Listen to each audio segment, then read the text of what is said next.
হঠাৎ কেঁপে উঠল চারপাশ। নদীর গর্জন বদলে গেল এক দানবীয় হুঙ্কারে।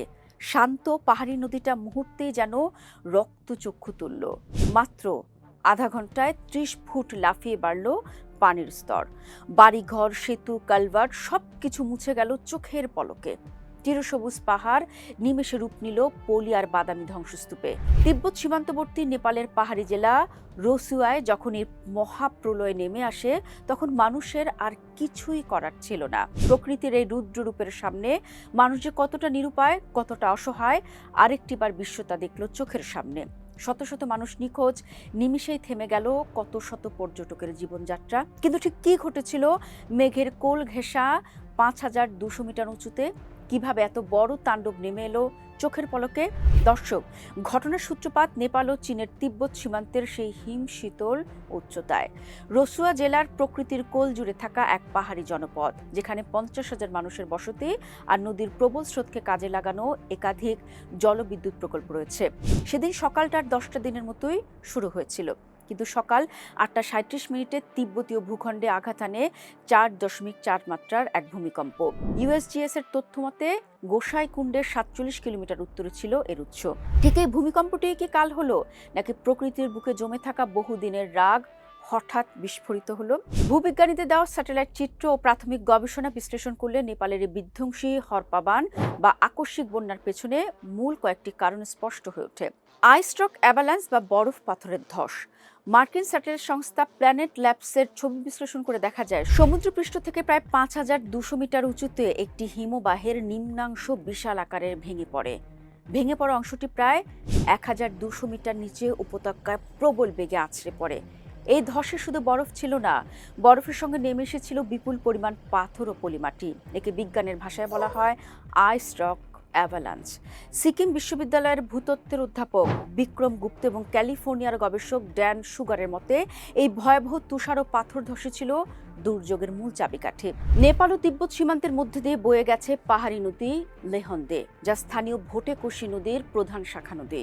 হিমবাহ থেকে বিশাল বরফ ও পাথরের স্তূপ খসে পড়ে এই লেহন্দে নদীর উপর। নদীর চিরচেনা প্রবাহ মুহূর্তের মধ্যে পুরোপুরি বন্ধ হয়ে যায়।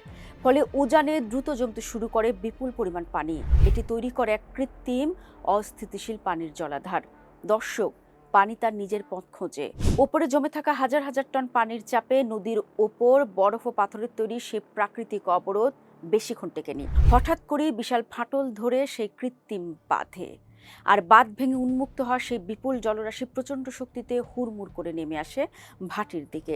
নেপালের পররাষ্ট্রমন্ত্রী শিশির খানাল পার্লামেন্টে জানান, ৮টা ৩৭ ভূমিকম্প হওয়ার মাত্র ৩ মিনিট পর, অর্থাৎ ৮টা ৪০ ভোটেকোশি নদীতে আকস্মিক বন্যা শুরু হয়। লেহন্দে নদী থেকে নেমে আসা সেই বিশালাকার পানির স্রোত, পলি এবং বিশাল পাথর ভেসে এসে নিমিষেই ভাসিয়ে নিয়ে যায় সবকিছু। কানাডার ভূবিজ্ঞানী ড্যান সুগারের পর্যবেক্ষণ অনুযায়ী দুর্যোগের আগের ২৪ ঘন্টায় ওই এলাকায় অস্বাভাবিক হারে বরফ গলেছিল। স্যাটেলাইট চিত্রে দেখা যায়, একদিন আগেও বরফে ঢাকা থাকা উপত্যকার বহু অংশ পরদিনই উন্মুক্ত বরফ স্তরে পরিণত হয়েছে। অর্থাৎ ওই অঞ্চলের তাপমাত্রা তুলনামূলক উষ্ণ ছিল।